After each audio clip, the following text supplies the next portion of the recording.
Finally ಕೇಳಲೇಬೇಕು ಈ ಪ್ರಶ್ನೆ. ಆರಂಭದ ದಿನಗಳಿಂದನೂ ಕೂಡ ನೀವು ಚಾಲೆಂಜಿಂಗ್ ಸ್ಟಾರ್ ದರ್ಶನ್ ಅವರನ್ನ ಸಮರ್ಥನೆ ಮಾಡ್ಕೊಳ್ತಾ ಅಥವಾ ಅವ್ರ ಪರವಾಗಿ ಮಾತನಾಡ್ತಾ ನಾವು ನೋಡಿದಂತೆ ದರ್ಶನ ಹಾಗಲ್ಲ ಅಂತಾನೆ ಹೇಳ್ಕೊಂಡು ಬರ್ತಿದ್ದೀರಿ.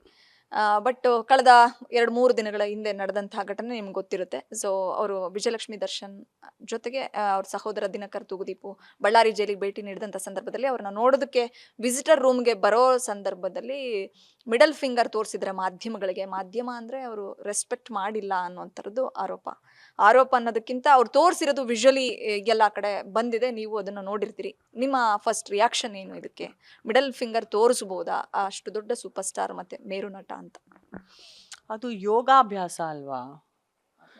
ತುಂಬಾ ಋಷಿ ಮುನಿಯರು ನೀವು ನೋಡ್ತಾ ಇದ್ದೀರಾ ಫೇಸ್ಬುಕ್ಕಲ್ಲಿ, ಯೂಟ್ಯೂಬಲ್ಲಿ, ಇದು ಒಂದು ತುಂಬಾನೇ ಪವರ್ಫುಲ್ ಆದ ಅದೊಂದು ಒಟುಸೆ. ಅದು ಕೆಳಗೆ ಮಾಡಿಬಿಟ್ಟು ಅವ್ರ ಪಾಡಿಗೆ ಅವ್ರು ನಡೀತಾ ಇದ್ದಾರೆ. ಏನೋ ಜಪ ತಪ ವ್ರತ ಮಾಡ್ತಾ ಇರಬೇಕು ತಲೆನಲ್ಲಿ. ಬಿಕಾಸ್ ಜೈಲ್ ಪಾಲರಿದ್ದವರು ಬರೀ ಪ್ರಾರ್ಥನೆನಲ್ಲೇ ಕುತ್ಕೊಳ್ತಾರಮ್ಮ ಅಲ್ಲಿ ದೇವ್ರ ಪಾದ ನಮಗೆ ಎಷ್ಟು ಕಾಣುತ್ತೆ ಅಂದರೆ ಇಡೀ ಜೀವನದಲ್ಲಿ ನಮಗೆ ನಮ್ಮ 50 ವರ್ಷದ ಪಯಣದಲ್ಲಿ ಅದು ದೇವ್ರ ಪಾದ ಕಾಣಿಸಿರಲ್ಲ.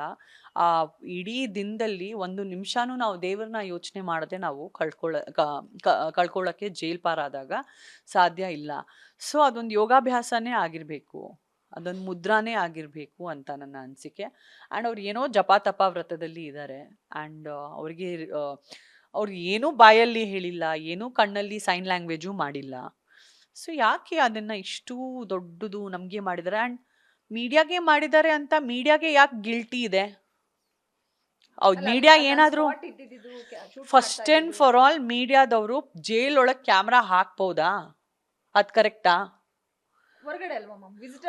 ಇರ್ಬೋದು, ವಿಸಿಟರ್ಸ್ ರೂಮ್ ಇಲ್ಲ. See the thing is everything is under trial.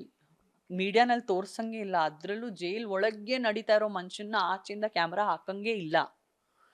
You know it's that it self is illegal. And ಈಗ ಹಾಕಿದ್ದೀರಾ ಅಂದರೂ ಅವ್ರ ಪಾಡಿಗೆ ಅವರು ಏನೋ ನಡೀತಾ ಇದ್ದಾರೆ ಕೈ ಮಾಡ್ಕೊಂಡ್ಬಿಟ್ಟು, ಅದು ಕೈ ಕೆಳಗೆ ಮಾಡ್ಕೊಂಡ್ಬಿಟ್ಟು, ಯಾರಿಗೂ ಕೈ ಎತ್ತಿ ಅಂತೂ ತೋರಿಸಿಲ್ಲ ಏನೋ ಸೈನ್ ಲ್ಯಾಂಗ್ವೇಜ್. ಅದು ಯಾವುದೋ ಮುದ್ರಾ ಮಾಡಿಕೊಂಡು ಏನೋ ಜಪ ತಪದ್ರಲ್ಲಿ ಇದ್ದಾರೆ ಅವರು.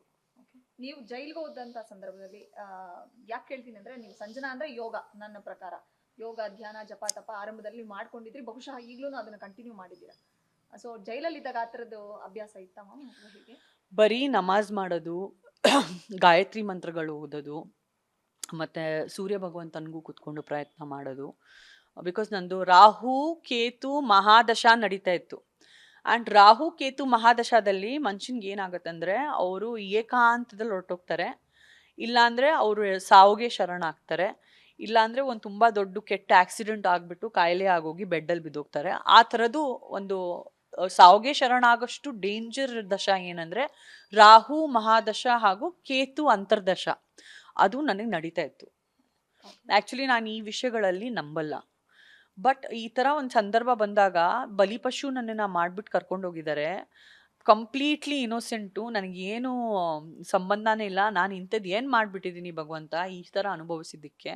ನಾನು ತುಂಬ ಕಾನ್ಷಿಯಸ್ ಆಗಿ ಒಂದು ಮಾನವೀಯತೆಯ ದೃಷ್ಟಿಯಿಂದ ನಾನು ನನ್ನ ಜೀವನ ಮಾಡೋದು, ಅಥವಾ ಸೋಷಿಯಲ್ ವರ್ಕ್ ಮಾಡೋದು, ಅಥವಾ ಬಡವ್ರಿಗೆ ಹೆಲ್ಪ್ ಮಾಡೋದು, ಅಥವಾ ಅನಾಥರ ಜೊತೆ ಇರೋದು, ನನ್ನ ಜೀವನನೇ ನಾನು ಹಂಗೆ ಬದುಕೊಂಬಂದಿದ್ದೀನಿ. ನಾನು ಯಾರಿಗೂ ಹಾನಿ ಮಾಡಿಲ್ಲಮ್ಮ ಲೈಫಲ್ಲಿ. ತುಂಬ ಒಂದು ಮಾನವೀಯತೆಯ ದೃಷ್ಟಿಯಲ್ಲೇ ನಾನು ಜೀವನ ಪ್ರತಿದಿನ ಮಾಡೋದು. ಆ ಕೇಸ್ ಮುಂಚೆನೇ ಆಗಿರ್ಬೋದು, ಕೇಸ್ ಆದಮೇಲೆ ಆಗಿರ್ಬೋದು, ನನ್ನ ಪಾಡಿಗೆ ನಾನು ಇರೋವಳು.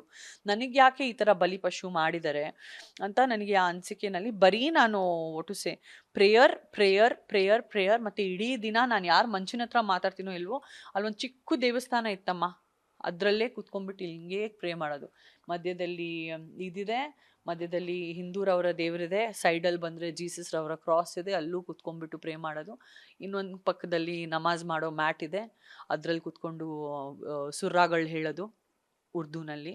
ಅದು ಅಷ್ಟೇ ಮಾಡಿರೋದು. ಲಿಟ್ರಲಿ ಸಾವಿರಾರು ಸಲ ಗಾಯತ್ರಿ ಮಂತ್ರ ಹೇಳೋದು, ಭಗವಂತ ತೆಗಿ ನನಗೆ ಇಲ್ಲಿಂದ ಅಂತ.